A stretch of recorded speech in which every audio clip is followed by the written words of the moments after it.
All right. If you follow me on Twitter, you know I love complaining about ranked and just the absolute mess that it's in. But I think it's about time I kind of put forward like an actual solution. And I've spent a lot of time researching like MMR systems and all this other stuff, trying to find the best philosophy to sort 100 million people properly. So as much as we love to complain about it, like this is a daunting task to do. So definitely give them some slack, especially Rocket League with the spaghetti code that they're dealing with, tech debt. If you know anything about coding, you know how difficult that is. But I think the biggest mistake within the industry as a whole, not just Rocket League, is just trying to copy an elo system and then be like, cool, like let's make a few tweaks to it and call it good. And I think, you know, this has only really been around for like what, 10 years, maybe 15, 20 years, that like competitive like online gaming has been around. So like this is still pretty new. There's still a lot of problems to be solved. But I think the first step forward is a fundamental shift in the philosophy of MMR systems.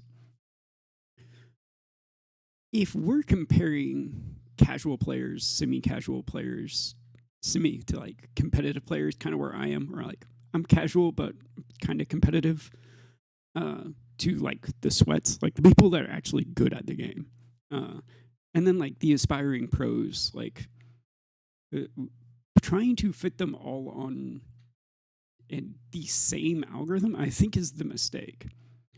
I think we need a piecewise function. And so essentially what that is, you have the whole gambit of ranks. And instead of the MMR system covering all of it, down here at one section, like it's an entirely different system. And then once you kind of graduate into it, you hit the next one, and then it's like, okay, there's another one. And so each one is kind of self-contained to deal with the type of players that should be in those ranks. So I think one of the biggest things though is there's already some like tools in the game that can be kind of retrofitted or tweaked. And this is true of like Rocket League, Valorant. I haven't played enough League of Legends to know anything. I think I've played like 2 games. So I can't speak to that specifically, but like Rainbow Six, I don't know too much about CSGO since most everybody uses Face It, but that's kind of aside the point.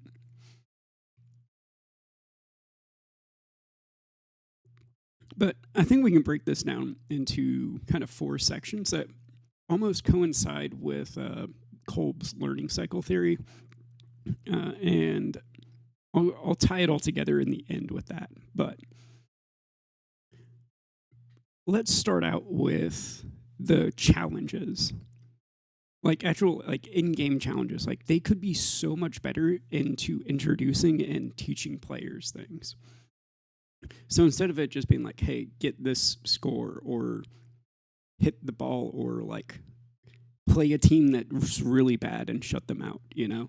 Like all these things that are just going to naturally happen from playing, we can easily like make them very specific. So that way entry level players can kind of get introduced to terminology. And then it's like, you know, like I want to do the challenges. If you're new, you're like trying to explore the game. It's like, okay, like it's saying I should like hit like a half volley. What's that? Okay, there's a little thing that explains what that is, and it's like, okay, I need to hit 5 of those in the game. So okay, so they're starting out. They're like, okay, I need to let the ball bounce, and so there's a natural learning process that's encouraged within the game, and also just as somebody develops skills, you could have like different trees to this, to where it's like you have your like freestyle or your casual, you know, parkour guy or competitive, or in other games like it could be like, you know, like I like playing Yoru, but again, not very good at him. but like Yoru specific challenges or duelist specific challenges that kind of teach you that role. So this could be something that could be used in like all sorts of games. So like that could be kind of like the base where everyone starts. And I think within that first stage of like the ranked experience, it needs to not be based on win-loss. It needs to be based on 100% that player in and of themselves. Because we all know that you just got to focus on yourself. Like, the reason I'm hard stuck and like champ is like, I don't focus on myself. I'm not really trying to improve. And it shows, and that's why I stick around where I'm at. But for like new players, there's so much new information, no matter what game it is, that they need something to kind of guide them. And this could be that space. And it also negates conflict with teammates. Like, especially like kind of the lower ranks, like at the very beginning of like Dunning-Kruger effect. It's like, oh, like I watched this video, or oh, I played CSGO, and so I know all this stuff about Valorant, or like even people that are just like, oh, like I watched Eggster, so therefore I'm an expert on Yoru. Run into those people in ranked every now and again. You know, like there's a lot of things that could be done to teach these people and funnel them into focusing on themselves and them being rewarded for improving themselves. And obviously personal feedback. And I think one of the things that you could do with that, as well as like improving that, is make it to where you only show them their own scoreboard that's related to this progress. Like, don't show them their teammates. It's like, hey, like you're playing a game, you know, just like a coaching session would be. Like, if I'm coaching somebody, I'm gonna be like, hey, look, this is what you need to do. Like, you know, unless it's like a team setting where like we're coordinating, which is a entirely different field. Like, it's just, this is what you need to do better. And so there's a scorecard, it keeps them focused, and the game itself says focus on you and rewards them for focusing on just themselves. So that would be the tier 1.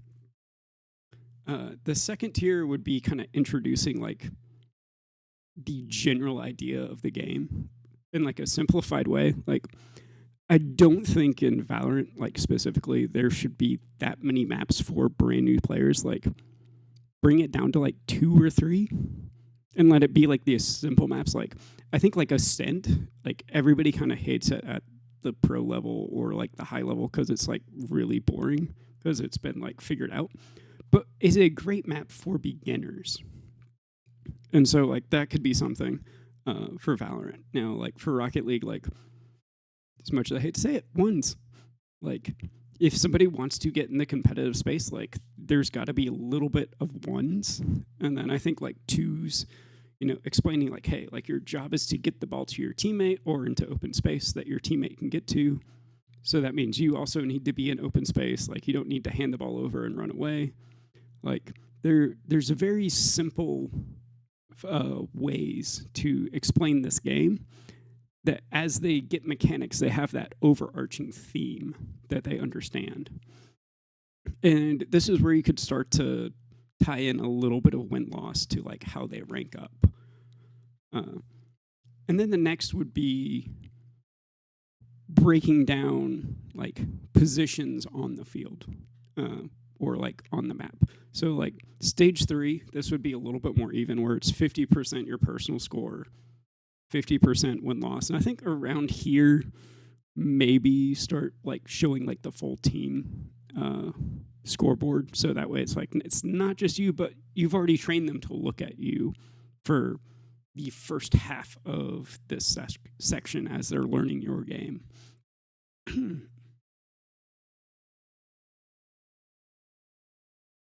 Sorry. Winter weather. But anyway, like this is where you could start to introduce certain goals and not just, okay, like use a flash TP and get a kill, you know, if you're playing your, or like use a half volley or hit the backboard and, you know, let it be a pass, you know, like there's very like specific. It could be like, hey, look, like when you're first man and you have both your teammates behind you, like make the opponent throw the ball away to your teammates. Like that's really good for twos. That's good for threes as well. Like there's things that you can do that starts to be like, okay, like here's the position you're in, and start to get a little bit from that macro of, hey, you just get the ball to your teammate. It's like, okay, now start to give those specific situations and be like, this is what your goal is to like accomplish, one of these three things. Because, one of those three things is pretty good. And this is where you could also start to introduce more advanced mechanics in whatever your game is. And so it's just like, okay, like as you're doing this, it's like now you need to understand like air dribbling and flicks, and like you can start to build up to where this is still relatively early. But then stage 4 is kind of like where the true like freedom hits. So like you've been built up, you have all this space knowledge, and then now this is where you can kind of have just like the more win-loss type. Like I think 25% personal performance, 75% if you actually win or lose is how much MMR you lose. But we've transitioned to where it's like we've trained everybody, focus on yourself. That's how you improve and get better. Here's the tools. Everything's in game. You're getting feedback from the game itself.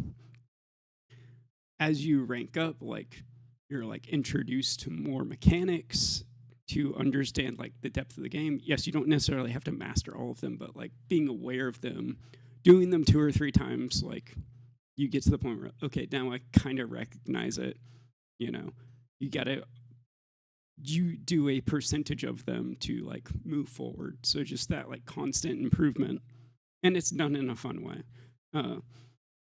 But this is where it also helps in the moderation system. Because you've created a pathway for what most people should be like learning and like what the natural progression is, you have all of that sitting kind of behind tied to the account. And as someone ranks up, it gets revealed to them. But let's say somebody starts a new account and all of a sudden they're just like, yeah, like they're doing a lot of things that like a champ and like grand champ would do. And like, this is a fresh account. So like, this is kind of suspicious. And that's when you start to have easier detection of like smurfing. Or on the flip side, it's like, okay, hey, like this person is like not doing any of these things. Then you can flag like the boosted accounts easier. Secondly, you get a better idea of what your player base can actually do. So that way, when you're making new content, it's not only for the pros. Or maybe like your player base is better than what you expect.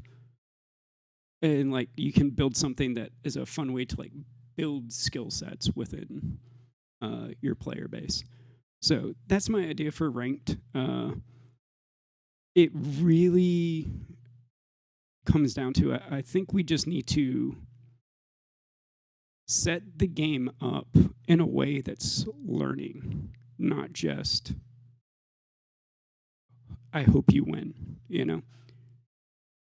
Because, like I said, we go through these 4 stages of just like, there's the concrete experience in stage 1 where it's like, here's what you do, very easy.